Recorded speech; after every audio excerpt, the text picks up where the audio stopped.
ce sont tous les soucis et les problèmes de la jeunesse camerounaise sont là. Il a été couronné général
nos frères qui sont morts pendant la période post-électorale.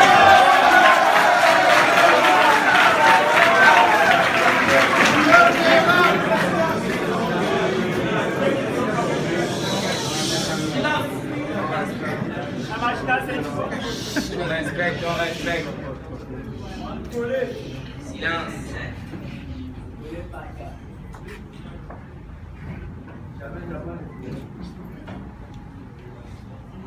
Je vous remercie.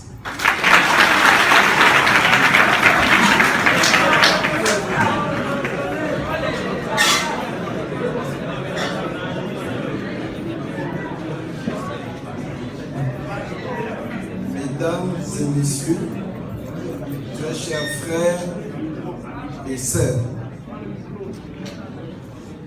je voudrais avant tout rendre hommage aux membres de la concertation de la jeunesse gabonaise. Je voudrais avant tout rendre hommage aux membres de la concertation de la jeunesse gabonaise, le CJGA, et aux membres de toutes les autres associations présentes ce jour pour dévoiler le fond de la pensée de cette partie de la jeunesse gabonaise que nous incarnons. Je tiens à préciser que c'est un homme libre que j'ai créé le Rassemblement des jeunes patriotes gabonais, le RJPG. C'est un homme libre que j'ai créé les forces armées du MAPAN. Et me suis proclamé général. C'est donc un homme libre encore que je prends la parole dans ce forum. Car partout où la voix de la jeunesse résonne dans le bon sens, j'y ajoute ma voix et celle de l'armée du MAPAN, dont la maxime est un discours, une action. Je suis donc venu ce jour vers vous avec un seul message. Pas de dialogue sans la jeunesse. Car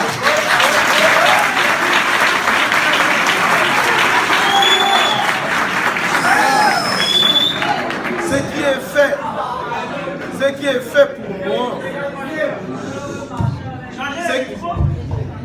ce qui est fait pour moi, sans moi, est fait contre moi, disait Gandhi, ensuite récupéré par Mandela. Venez donc de rappeler que personne ne parlera mieux des vœux de la jeunesse que la jeunesse elle-même.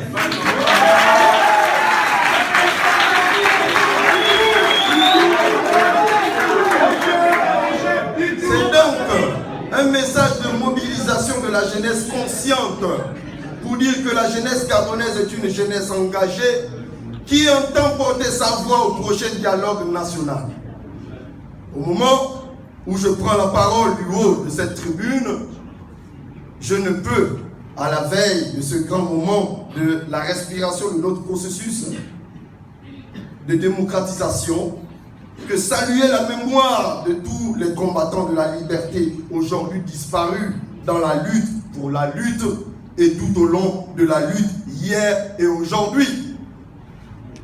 Des pères fondateurs de notre République et de la nation gabonaise, à nous le combat. À nous le combat pour la démocratie et la liberté a connu plusieurs péripéties comme partout dans le monde. Mais ce combat a, à chaque fois fait tourner la roue de l'histoire, permettant à la société gabonaise d'avancer avec le lot de bonheur et de malheur. Toutefois, même quand il était arrêté ou emprisonné, les pères fondateurs de notre République, par-delà les rivalités, ont proclamé, affirmé et réaffirmé leurs convictions sans jamais tomber bas. Je ne peux donc que déplorer aujourd'hui le triomphe de la haine qui chaque jour gagne un peu plus les cœurs. Une haine nourrie par le poison des rancœurs, notamment politiques et socio-économiques. Le plus grave, beaucoup de Gabonais souhaitent le chaos à notre pays.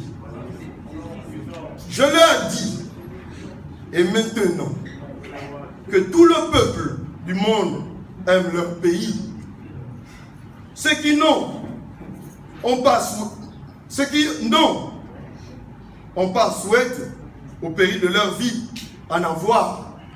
Excusez-moi, je déteste cette politique-là, qui n'est plus un combat idéologique dans lequel les idées et les visions rivalisent d'arguments et de projets. Comme en témoigne l'élection présidentielle du 27 août dernier, peu de personnes sont en effet capables de se rappeler les projets de société des différents candidats, car l'enjeu a tué le jeu électoral.